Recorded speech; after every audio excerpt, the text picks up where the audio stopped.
She later became my wife. We were in high school. I was a senior. She was a junior. We were at the University of Illinois Assembly Hall listening to the Messiah, and at the intermission, the Messiah, the host who had taken us there told us about the bombing of Pearl Harbor, and we had no idea that it meant anything to us. We never heard of Pearl Harbor. We didn't know where it was. Yeah. We didn't know what it would mean to us. Little did we know it changed our whole lives and the whole world. So, were you enlisted or were you drafted? No, I enlisted. Oh, you did? I was going to be drafted.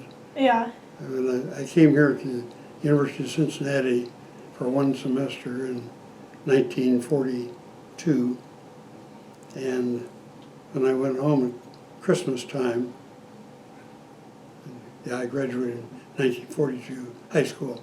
Yeah. And Christmas time, I went to the draft board and said I need to send in my check for the next semester. What are my chances? Yeah. They say, don't do it. We're going to need you before the term is up. So I enlisted. What ran through your head when they told you that? What's that? What ran through your head when they told you? Well, I realized all of a sudden my life was changing. Yeah. It didn't bother me at all. I knew all of us were going to serve at one time or another, and it was just a matter of when and where. Yeah. And so I decided to enlist. So I went in early January of '43, enlisted in the Army Reserve, and for 1 week, and then the other week I was called up to, and I was in a small town in the middle of Illinois, and the induction center was Chicago. So I got on a train and went to Chicago, got sworn in, got 1 week leave to go back home and get my personal effects in order, and then report to Camp Grant, Illinois. What was basic training like for you? Well, it wasn't too bad because at that time I was in much better physical shape than I am now. I had been a summer camp counselor for a couple of summers, lifeguard, and so I was in pretty good physical shape. Yeah. And so it was no great problem going through the physical aspects of basic training. I did not get that at Camp Grant. That was merely an induction center, and they shipped me to Camp Joseph T. Robinson, Arkansas, which is just outside of Little Rock, and that's where I had my basic training. Where were you sent after basic? Right at that time, this time I finished basic, they established a program called Army Specialized Training Program to take relatively high IQ people and put them in college. They, by that time, had realized it was going to be a long war, and I had started in engineering, so I got assigned to go to the University of Oklahoma in the program, and in 9 months I got 2 years of electrical engineering training, and I was thrilled that I graduated from that. Was scheduled to go on into advanced ROC training, advanced electrical engineering, I should say. And however, that was in the spring of 1944, and that was when the Second Front was being built up over in Europe, and they needed infantrymen a lot more than they needed engineers. Yeah, so they kind of just placed you in infantry. They stopped the whole program. Okay. Canceled the program, and I was assigned to infantry at Camp Howes, Texas, and I became a 60mm mortar gunner in a rifle company in 103rd Infantry Division in Camp Howes, Texas, which is right across the Oklahoma border from in northern Texas. How many soldiers were in the 103rd Infantry Division, do you know? How many soldiers? A division was around 10,000. I was in Company L, 411th Infantry Regiment, which is part of that division, and we thought more in company size, about 180 soldiers in the company. Mm-hmm. And you were in Company L? Company L, 411th Infantry Regiment, which is part of the 103rd Infantry Division. I don't know if you know how what the organization was like in those days, but they had three battalions in each infantry regiment. Each battalion was made up of 3 basic rifle companies and 1 heavy weapons company. So I was in one of the 3 rifle companies in the 3rd Battalion of the 411th Infantry Regiment. And so, and this is the spring of 1944. Where were you then? Spring of 1944. I'd say in March. Went from the University of Oklahoma in Norman, Oklahoma, right down the road to cross the border to this temporary camp, which no longer exists, in northern Texas, for they call it advanced infantry training. So we spent the entire summer learning how to be infantrymen. We fired every weapon that the infantry had. We did all of the short order drill, did all of the physical training that get toughened up, ready to endure life in a foxhole. What was like your daily tasks? My daily tasks? Yeah, like what was your day like? Well, let's go by week. About once every week, we had a 25-mile hike with full field pack. This was in 110-degree summertime in northern Texas. Dust, scorpions, rattlesnakes, armadillos everywhere. A very interesting experience when you weren't on probably one day out of that week I was on kitchen duty, part of the day. Get up early, maybe at 4 o'clock in the morning, and start peeling potatoes or whatever the cook demanded. Everybody, I was a private, buck private. While there I became a PFC and was temporarily a corporal as a temporary squad leader in the mortar squad. But I was demoted back to PFC when we went overseas. You went overseas when? In August, we got on a troop train at Camp House, and no sleepers, just seats.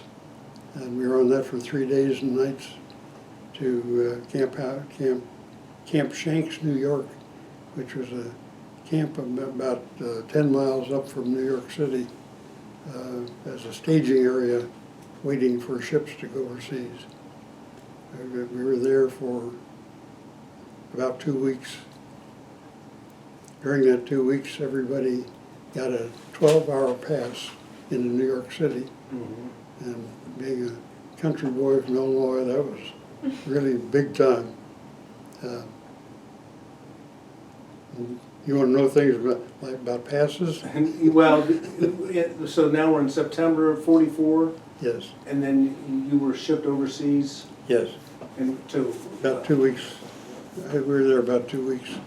And then you went to England, or did you? No, went in. At that time, the southern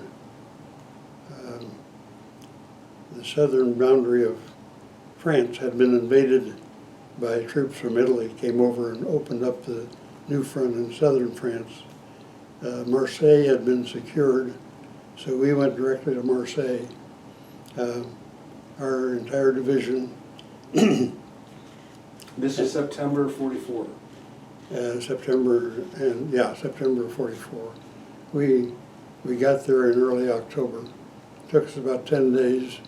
We were in convoy with a lot of destroyer escorts around us, one of which got sunk by submarine on the way over. But our troop ship was safe. Our troop ship was a captured Italian luxury liner, which had been converted to a troop ship.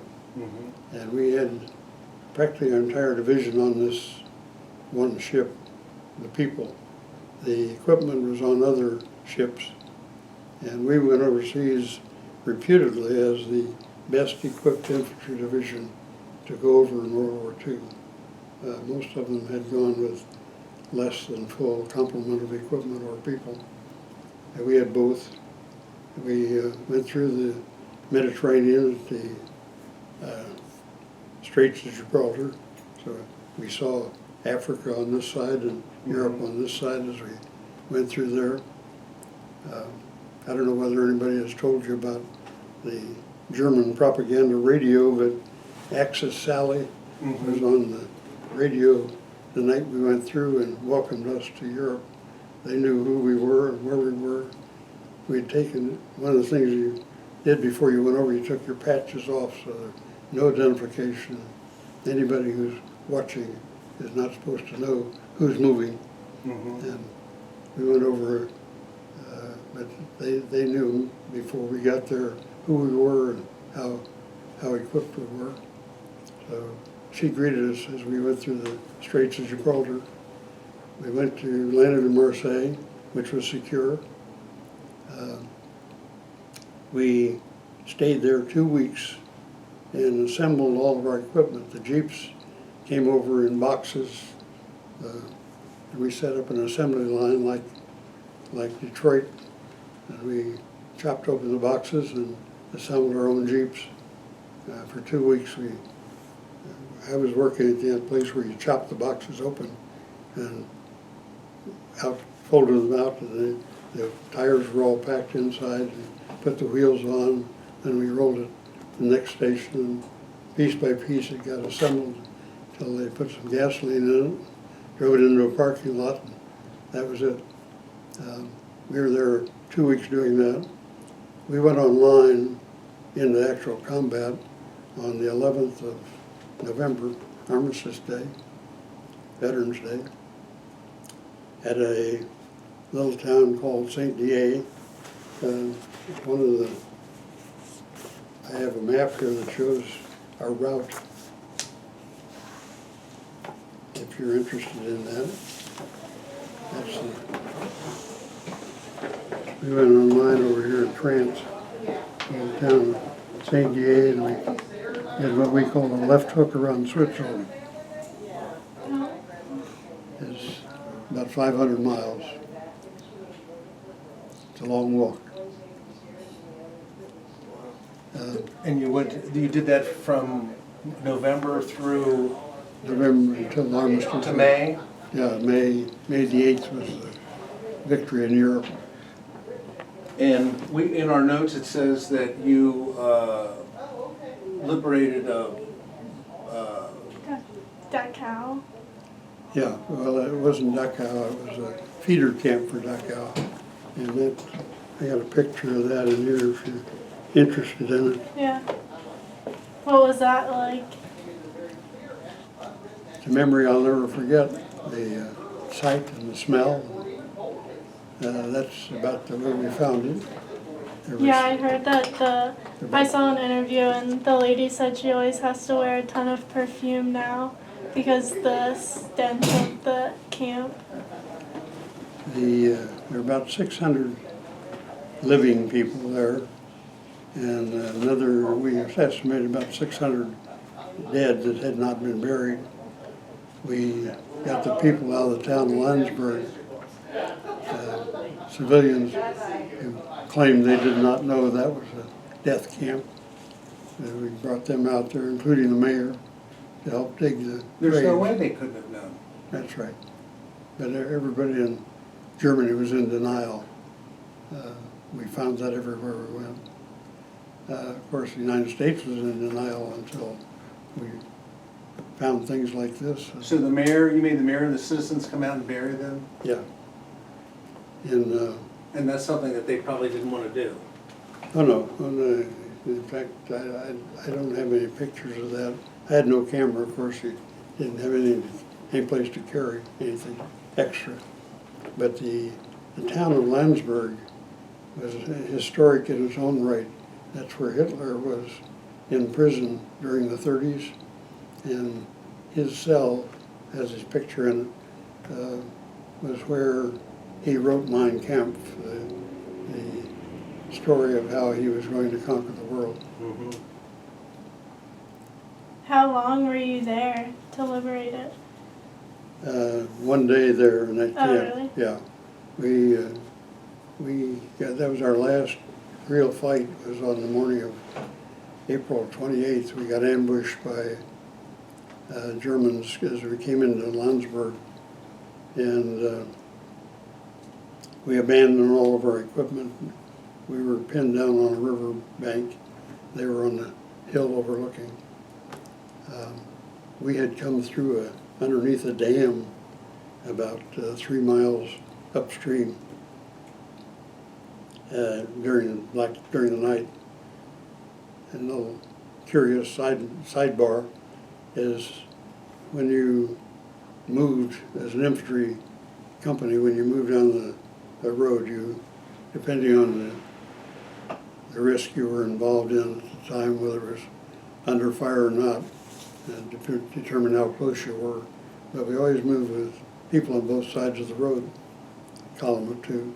And all during our movement prior to this time, regularly there would be jeeps with, the officers had a jeep, and other various observers had jeeps, and we would wave them through our column. That morning, about 4 o'clock in the morning, pitch black, we could just almost had to touch the guy in front of you to know where you were. A jeep came through our lines, and everybody just automatically let it go by. But you could hear noises behind you as it came, and that was the realization that it was a German jeep. It came all the way through our line because we couldn't bring any jeeps through the underneath tunnel through this dam. It was only big enough to walk through, and so there were none of our vehicles were on that side of the river. And as they went through, you say, "Crouch, crouch!" And that was the nickname we had for the Germans. But not a shot was fired because by the time we realized that what was happening, it was over. Mm-hmm. They were gone. But they warned the guys up front, and they ambushed us. But they pinned us down for about 2 hours until shortly after sunrise.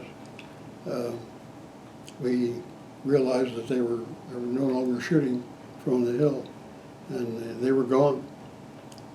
They had gone further ahead across a bridge into Landsberg, and so we got up, moved on to Landsberg.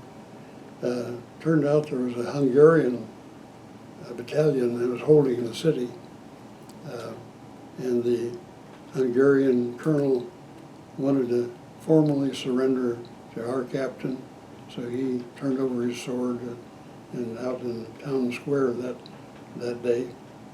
At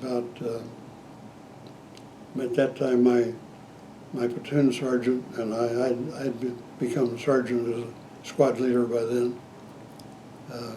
Platoon sergeant came around and said, "I need about 3 or 4 guys to go with me. We got to go back and pick up all the stuff we abandoned this morning when we got pinned down." And so I went with him, along with 3 other guys. I think there were 6 of us altogether. And we went back down the road, and as we came at the end of the road, there was a wide open field ahead of us, and a barn about 100 yards over that way. And as we came over, a German soldier came out of the barn waving a white flag, and we told him to waved him on. we dispersed and covered each other. And he came over and he spoke very good English. And he said, I have a couple of more soldiers in the barn who want to surrender if you won't shoot at us. And we said, we're taking prisoners, we're not shooting anybody, we don't have to. And so we told him to go back, tell them to take their helmets off, put their soft hats on, leave their rifles in the barn. But if anybody's got a pistol, bring it with them, because we want it for a souvenir. So he went back to the barn, and pretty soon 2 or 3 other German soldiers came out, hands on their head, and then 2 more, and 5 more, and 7 more. We had 56 soldiers came out of that barn. 7 of them were officers, all of whom had their pistols on. So we got 7 pistols, which we divided up among the 5 or 6 of us. I still have mine. It was a You do? 32 Mauser. Yeah. I got 2 pistols. Matter of fact, I had a P-38, which is a very prized souvenir, and I sold that in the black market to a German soldier when we were in occupation that summer at Linz, Austria. There were some Germans who tried to surrender to my father and the people he was with, and he didn't want to do that because he didn't want to be responsible for them. He didn't want to feed them. And there was. Yeah. Well, there were times when they committed some atrocities and we felt like we had to have revenge. Yeah. And we did not take prisoners for a period of time. Yeah. That was right after the Bulge, Yeah. when they were stealing American uniforms and infiltrating our lines. And Yeah, we asked about that to somebody else, didn't we? Yeah. Today. Yeah. that Jack Williams. that was momentary. Mostly, most of the time we respected the rules of war and didn't do anything that was wrong. But anyhow, we got lined up all these guys, made sure they didn't have any other weapons, marched them back and made them pick up all of our stuff in the road. And about that time we encountered our company coming back out that road, and that was the day we went to this camp, which was, I'd say, 3 miles outside of Lundsburg. But we did what everybody was doing in those days, and that was when the war, a conference going on out there too. When the war was nearing its end, we didn't hold on to prisoners. We just sent them back and hoped somebody would take care of them when they got back there.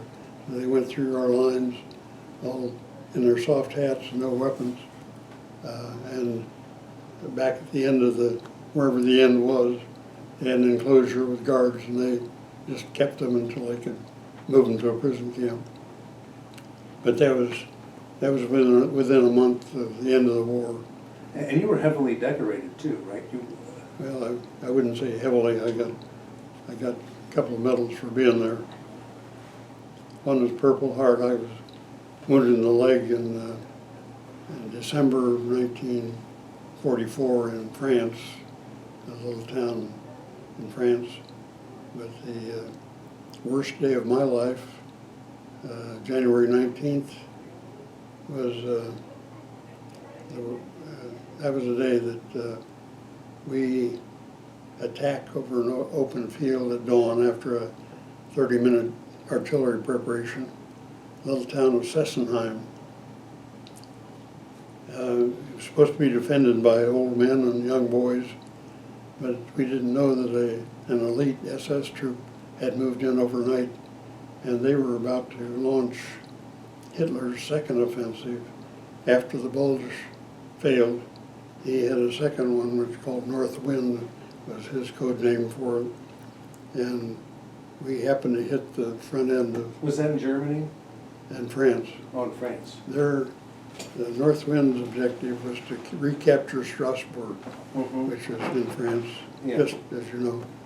Um, But they, so we attacked with a combined tank and infantry attack, and our company happened to be on point. On point, you can say to them means you were number one. We were out front, Yeah. we were leading the attack.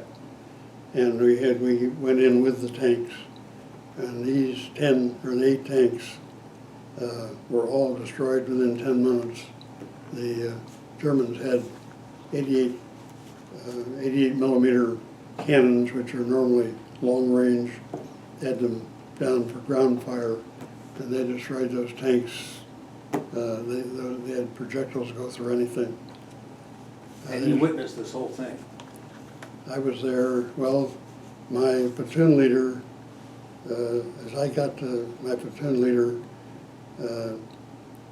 let me go back a step. Just before I got to the platoon leader, he told everybody, get in that barn, right at the edge of town. There was a barn. And the guys ahead of me went toward the barn. About the time that as soon as he said that, he got hit Jesus. down his legs, knocked down. Yeah, but he was still alert, and he saw the company next to us retreating. I company on the other point company was retreating. So he said, get back to the woods. And that's the order I heard. So I was the dividing line. The guys in front of me got in the barn and got captured. I got back to the woods, was followed by every kind of ammunition that could be fired at. They were firing at individuals with mortars, with everything they had.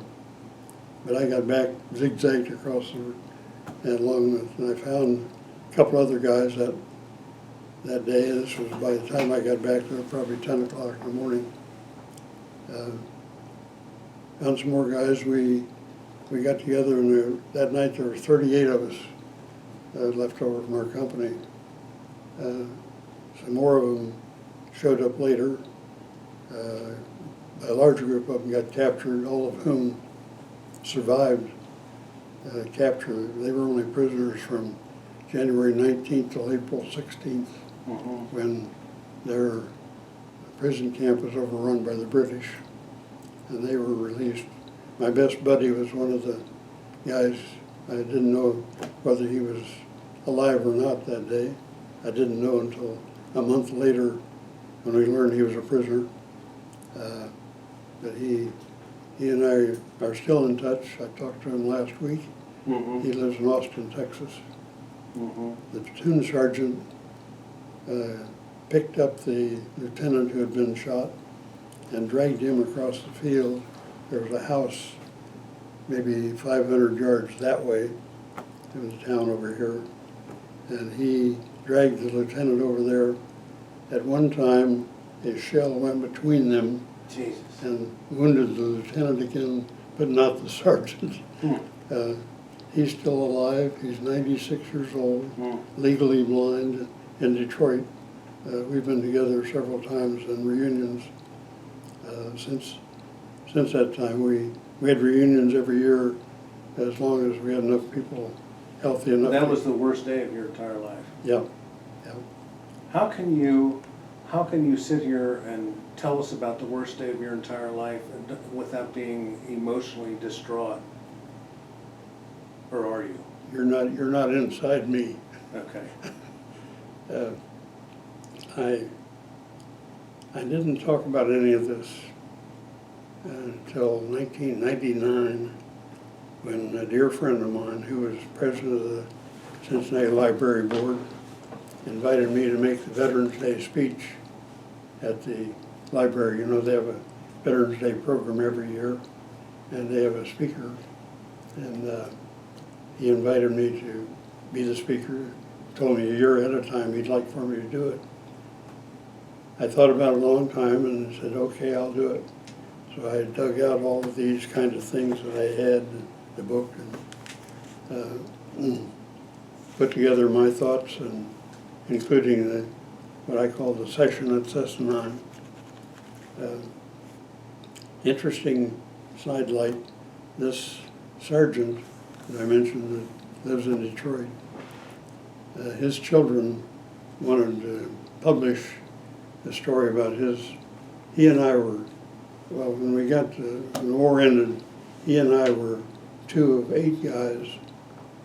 There were only 8 of us left out of the company that had gone over in the year before. And all of us had the Purple Heart. We had some other medals among us. But the recollection of it was painful. I bet. And but I got through that, and by getting through that, I realized that people like you never would know about World War II if we didn't talk about it. So I got invitations to schools. I was at the University of Cincinnati at the OLLI program. I've talked to clubs, service clubs. Acted most recently about 2 years ago at the Church of the Nativity parochial school up here in Kennedy Heights. Talked to, and my I had grandchildren who went to country day school out in Indian Hill, and they would talk about their grandpa being involved in World War II. So when there was one teacher out there who had a session of 5th graders, they would have a whole term on World War II, and he would ask each one of them to take some incident in World War II, create a diorama of it, and then explain to the class what it was all about. And then on a given day, he would have an open house where parents could come and see all these displays. The kids would explain their understanding of some incident of World War II. Mm-hmm. And he invited me to speak to that class every year. So I got used to. Yeah. Dad spoke to Rosie's junior high class, and that was the first time he'd done it, and it wiped him out. The first time is tough. It destroyed him. Yeah. And he does better now. We're not allowed to say if he used his gun, and we're not allowed to say anything about concentration camps. Those are just taboo subjects with Dad. Yeah. So. Well, I never talked about it except when asked. Yeah. And this is a letter that I got from a guy who apparently was in one of those camps, and asked me if I had any pictures. I sent him copies of these pictures, but I had no camera of my own, so I couldn't really respond to his request. Mm-hmm. There's a lady here from Auschwitz, right? I've forgotten what that said. This is, no, this is just asking if you have any recollections of April 27 on photos. But there's a lady who lives here from Auschwitz. That's what Dad said.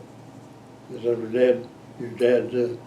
There's a lady, a resident who survived Auschwitz. Yes, yeah, there was. We've got one more interview and we're late for that interview. Oh, I'm But sorry. Thank you very much. I really appreciate your I it was just didn't great know what your speaking to you. timetable was. It was great speaking to you.